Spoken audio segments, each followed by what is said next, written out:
आप एक व्यक्ति का विरोध करते करते मैं कांग्रेस की मानसिकता को समझ ही नहीं पाया कि आप एक व्यक्ति का विरोध करते करते आप ये तक भूल गए कि आप देश का अपमान करने लग गए। क्या भारत को बेचना, इसकी कल्पना भी कोई कर सकता है? ये सोच भी कैसे आती है कांग्रेस नेताओं के जहन में? पर स्वाभाविक है, उन लोगों के जहन में सोच आ सकती है जिन्होंने पूरे देश को बंदी बनाने का काम किया हो इमरजेंसी देश में लगाकर। उन लोगों के जहन में जरूर ये सोच कभी ना कभी आई होगी कि क्या हम लोग अपने देश को भी बेच दें। ये वही लोग हैं जिनके कार्यकाल में एक से एक बड़े घोटाले इस देश ने देखे। आज देश में एक ऐसा प्रधानमंत्री जिसने न सिर्फ देश में घोटालों पे, भ्रष्टाचार पे नियंत्रण लगाने का काम किया, एक ऐसा प्रधानमंत्री जिन्होंने अंतर्राष्ट्रीय स्तर पर हमारे देश का मान बढ़ाने का काम किया, एक ऐसे प्रधानमंत्री जिन्होंने एक गरीब परिवार से लेकर दुनिया में देश कैसे अपना नाम ऊंचा करे, अंतर्राष्ट्रीय स्तर पर कैसे भारत का सम्मान बढ़े, अंतरिक्ष के माध्यम से कैसे दुनिया में भारत की पहचान बने, हर स्तर पर उस व्यक्ति ने काम करने का काम किया। एक ऐसा व्यक्ति जिसने गांव में महिला के स्वास्थ्य की चिंता करके शौचालय तक की भी सोच रखी, तो वहीं अंतरिक्ष के माध्यम से देश को कैसे सुरक्षित रखा जाए, इसकी भी चिंता उस प्रधानमंत्री ने की। और उनके लिए अब इस तरीके की भाषा का आप इस्तेमाल कर रहे हैं। आदरणीय खड़गे साहब बहुत बड़े हैं और बहुत अनुभवी हैं, उम्र में मुझसे बहुत बड़े हैं। आप कीजिए ना, नीतियों का विरोध कीजिए, बट आप एक व्यक्ति का विरोध करते करते आप देश के साथ आप इस तरीके की भाषा का इस्तेमाल करने लगते हैं, ये कतई उचित नहीं है।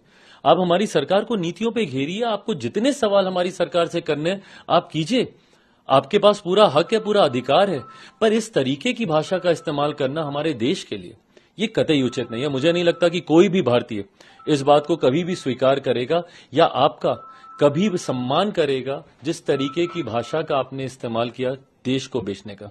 ये सोच किसी भारतीय के जहन में नहीं आ सकती। अगर आदरणीय खड़गे साहब अगर ऐसी सोच को भी रख रहे हैं तो कहीं ना कहीं ये चिंता की बात है। आप एक व्यक्ति का विरोध करते करते मैं कांग्रेस की मानसिकता को समझ ही नहीं पाया कि आप एक व्यक्ति का विरोध करते करते आप ये तक भूल गए कि आप देश का अपमान करने लग गए। क्या भारत को बेचना, इसकी कल्पना भी कोई कर सकता है? ये सोच भी कैसे आती है कांग्रेस नेताओं के जहन में? पर स्वाभाविक है, उन लोगों के जहन में सोच आ सकती है जिन्होंने पूरे देश को बंदी बनाने का काम किया हो इमरजेंसी देश में लगाकर। उन लोगों के जहन में जरूर ये सोच कभी ना कभी आई होगी कि क्या हम लोग अपने देश को भी बेच दें। ये वही लोग हैं जिनके कार्यकाल में एक से एक बड़े घोटाले इस देश ने देखे। आज देश में एक ऐसा प्रधानमंत्री जिसने न सिर्फ देश में घोटालों पे, भ्रष्टाचार पे नियंत्रण लगाने का काम किया, एक ऐसा प्रधानमंत्री जिन्होंने अंतर्राष्ट्रीय स्तर पर हमारे देश का मान बढ़ाने का काम किया, एक ऐसे प्रधानमंत्री जिन्होंने एक गरीब परिवार से लेकर दुनिया में देश कैसे अपना नाम ऊंचा करे, अंतर्राष्ट्रीय स्तर पर कैसे भारत का सम्मान बढ़े, अंतरिक्ष के माध्यम से कैसे दुनिया में भारत की पहचान बने, हर स्तर पर उस व्यक्ति ने काम करने का काम किया। एक ऐसा व्यक्ति जिसने गांव में महिला के स्वास्थ्य की चिंता करके शौचालय तक की भी सोच रखी, तो वहीं अंतरिक्ष के माध्यम से देश को कैसे सुरक्षित रखा जाए, इसकी भी चिंता उस प्रधानमंत्री ने की। और उनके लिए अब इस तरीके की भाषा का आप इस्तेमाल कर रहे हैं। आदरणीय खड़गे साहब बहुत बड़े हैं और बहुत अनुभवी हैं, उम्र में मुझसे बहुत बड़े हैं।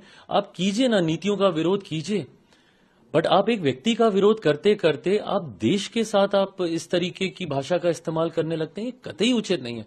आप हमारी सरकार को नीतियों पे घेरिए, आपको जितने सवाल हमारी सरकार से करने हैं आप कीजिए, आपके पास पूरा हक है, पूरा अधिकार है, पर इस तरीके की भाषा का इस्तेमाल करना हमारे देश के लिए ये कतई उचित नहीं है। मुझे नहीं लगता कि कोई भी भारतीय इस बात को कभी भी स्वीकार करेगा या आपका कभी भी सम्मान करेगा जिस तरीके की भाषा का आपने इस्तेमाल किया देश को बेचने का। ये सोच किसी भारतीय के जहन में नहीं आ सकती। अगर आदरणीय खड़गे साहब अगर ऐसी सोच को भी रख रहे हैं तो कहीं ना कहीं ये चिंता की बात है। अगर आप ये वीडियो YouTube पर देख रहे हैं तो हमारे चैनल को सब्सक्राइब कर बेल आइकन दबाएं, और Facebook पर देख रहे हैं तो हमारे पेज को लाइक करें। 8 मिलियन प्लस सब्सक्राइबर, आपके इस भरोसे के लिए बहुत धन्यवाद।